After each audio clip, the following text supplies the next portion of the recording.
Right, where are we? Line 405, excellent. At ramum hunc aperet ramum qui veste latebat. Oh, we've got a nice bit of anaphora there. I don't think I noticed that when I did this yesterday. And even enjambement for agnoskas.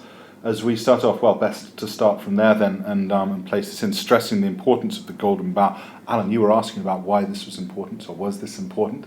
I suppose that now we've got our explanation for why. There is a anaphora, Alan. At ramum hunc. So go right to the end. Agnoskas, the enjambement, stressing it. But you recognise this bough. This is the golden bough, this branch that shows that the descent to the underworld is agreed with by the fates. But you recognise, but know this.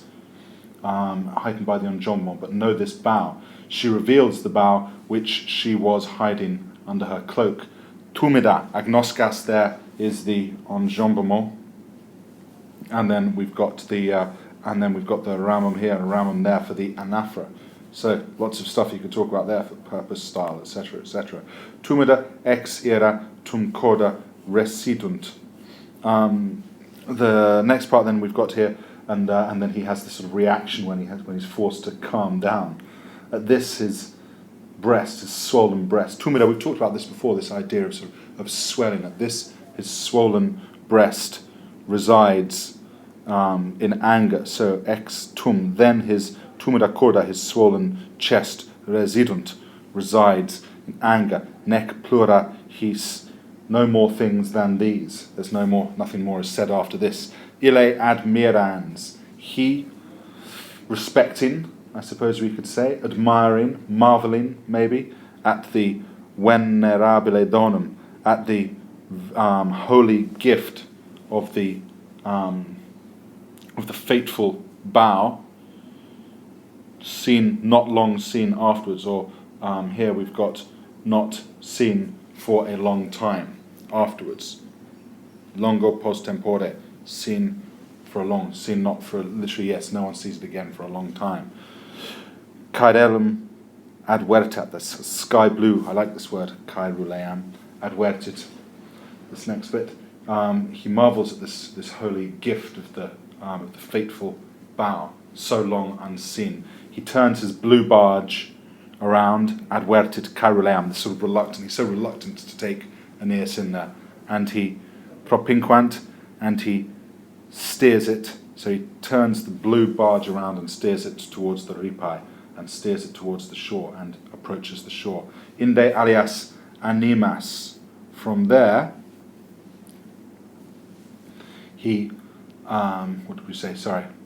From there, he pushes away the other souls sitting on the long ridge, do we want to say? Inde. From there, he deturbat, he pushes away the alias animas, he pushes away the other souls which were sitting along the juga longa, line 411. He pushes away the other souls that are sitting there along the along this sort of long bench. And he laxat foros. That we've got that there as well. So he pushes them away that are sitting along the long bench, and he laxat, and he throws them out, deturbat, as the Blue Book says, unceremoniously, and then he pushes them out of the foros, outside, I suppose you can say. He pushes them out, laxat, from the foros. I was just looking up along the gangways, pushes them out, forces them out of the gangways. Simul. At the same time, he accipit, he receives the huge Aeneas. Aeneas huge because of his bulk, and also because presumably he's the only person with his bodily form, unlike all of the other shades without bodies. This is, I suppose, here an example of of something that Liam asked a while ago: humour in the Aeneid, potential humour in the Aeneid. This idea of this massive bulk as he's in there. So after this long description of forcing everyone away, we've now got the size of him going in there. Perhaps the assonance of the accipit alveo, stressing that gemuit sub pondere cumba, groans under the weight. So that the boat then, I've lost my place. The boat then groans under his weight. The craft groans gemuit under the weight. That groaning almost reflecting Charon as well. So it groans under his weight. and it takes in through its chinks much of the multam paludem, much of the marshy water, and it receives through its chinks multam, a massive paludem of marsh water, and it receives in its chinks the mass of water for this next bit. It's stitched here, and the stitched boat, we could say there. So the stitched boat groans under his weight, and it receives a mass of water through its rim. Also, what do we want to say for that? Through its gaps, I suppose. Through its leaky gaps, and I suppose, and having leaky gaps, it receives much water. That's better. And having leaky gaps, it receives much water. Tandem, at last, find our incolumis, at last, unharmed. Tandem, at last, unharmed. He puts down the seer and the soldier. They are incolumes, the vatem and the virum. So at last, across the water, trans fluvium, across the river, he exponit, he sets down the prophet, the priestess, vatem, and the virum, and the soldier, incolumis, unharmed, on the ugly, on the infirmi limo, on the ugly limo, on the ugly mire, and the glauca ulva, and the grey sledge. It's all, I suppose, ugly words, ugly situation as it's going through there in line 416 when it goes there, the in governing both of them, the limo and the ulva. So, an example perhaps of the humour, but again going into all the detail about it, I think, as well as it goes through there.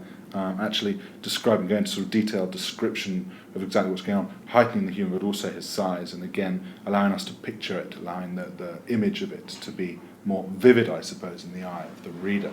Cerberus haec ingens la tratu regna trifauci personat adverso recumbans immanis in antro. That's line 417. Cerberus, the subject here, the nominative, Cerberus personat. Personat makes this realm, personat ring, with its three-throated howl. Quite like that. Cerberus personat makes this kingdom groan with its trifauci latratu, with its three-throated howl. Recumbans, his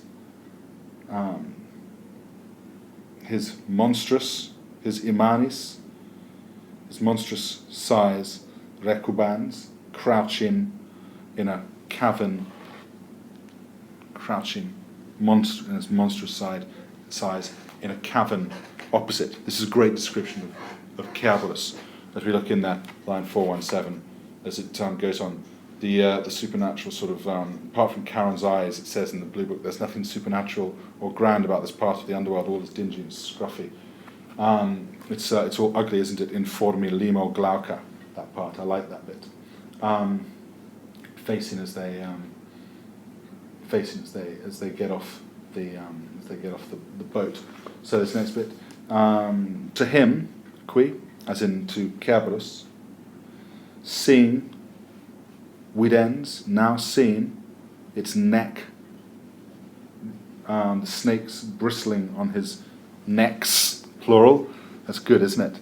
Single body, but the plural necks. So, the priestess, seeing that the snakes are bristling now on his necks, obicit, on jambement, we've got there, as it goes over there. Obicit offers to him mele soporatam, offers to him a morsel of food, soporatam, drowsy with honey, soporatam mele, offers him offam, a piece of food, soporatam, offers him a piece of food, drowsy with honey, transferred epithet, I suppose, and with medicatis frugibus, and a drugged meal. And a drugged meal. I like this bit. I like this bit a lot. Ile fame rabida tria gutra pandens. So she offers him this drugged food so that he falls asleep off him. Ile, he, still Cerberus, he, really good description of Cerberus. Make sure that you are happy and that you're comfortable with all this different description of Cerberus, this monstrous description. Look for all the different examples of its monstrous description. Constant repetition of the numbers of its heads, bristling with snakes, etc., etc., etc. I've got to hurry up to finish this within the 15 minutes that YouTube allows. Stop dawdling, Simon. Next bit, Ile fama. This is where we got to. He,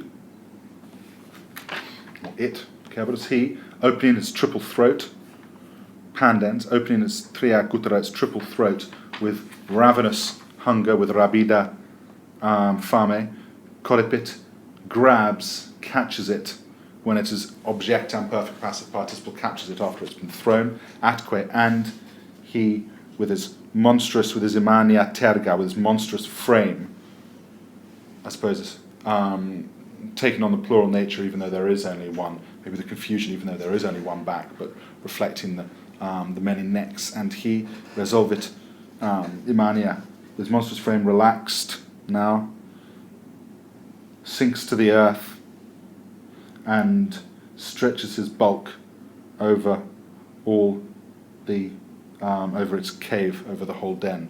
So sinks fusus, lowers itself to the floor and extended around, stretches its size over toto anthro, over the whole floor. Aeneas occupat, Aeneas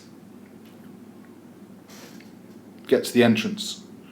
Aeneas occupies the entrance with its guardian asleep, and swiftly Celead and swift escapes the bank of the stream that is of the waters that are unreturnable, of the unreturnable waters, if indeed unreturnable is a word, which I'm not sure it is. I will see you all tomorrow. Well done.